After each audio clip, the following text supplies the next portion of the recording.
We've handed out emergency food and clothing for the last 12 years that I've been here at the church, always wrestling through how to do it in a way that would be positive and offer people dignity, and not always finding that way, partly because we have a limited space at our church, and international teams had a gentleman, Rob Conkle, who was attending our church, but one morning a week on Tuesdays he'd go and help Wentworth with the program that they had, and he was raving about it, and so we went to see how they distributed food and clothing. The main way in which we connect with the neighbourhood has been the Agape Drop-In Centre. It's been running for about 6 or 7 years now. It started off small, and we had people coming mainly to connect with a food bank and then later a clothing bank. And then we started serving basically mac and cheese, and people would stand around and eat mac and cheese.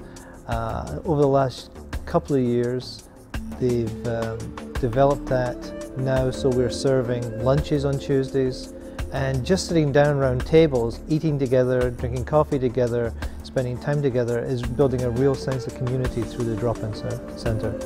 So the first time I connected with Wentworth, I went there on my own.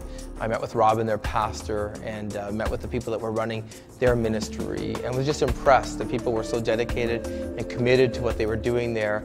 They were also dedicated and committed to the number of the people that were coming in from the neighborhood. There was a genuine love for all of them, and their team just took our team under their wing and showed us what they did in terms of sorting of the clothing and of the food, showed us where they kept the food. And we saw how people at their drop-in felt welcomed and felt part of a community. They also shared about the lessons they had learned over the 7 years that they had been doing that, and what worked and what had not worked. And we used that shared learning to start our own drop-in center in the North End. And so we've started this Coffees On program or ministry on Friday mornings, very similar to theirs. People from the community come in to have a cup of coffee and to have a chance to talk to us and other people, and they can also access clothing that we have out and a food hamper once a month.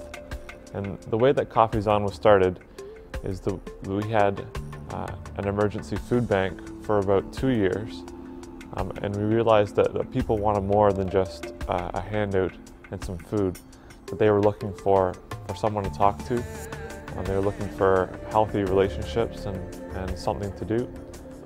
When we got our large donation of coats that came in, we thought of their program and gave Robin 5 boxes of coats to be able to bless their people with there. And so now there's been some sharing of even resources back and forth because of the ministries and their similarities. And it's been a wonderful example of cross-fertilization between two churches.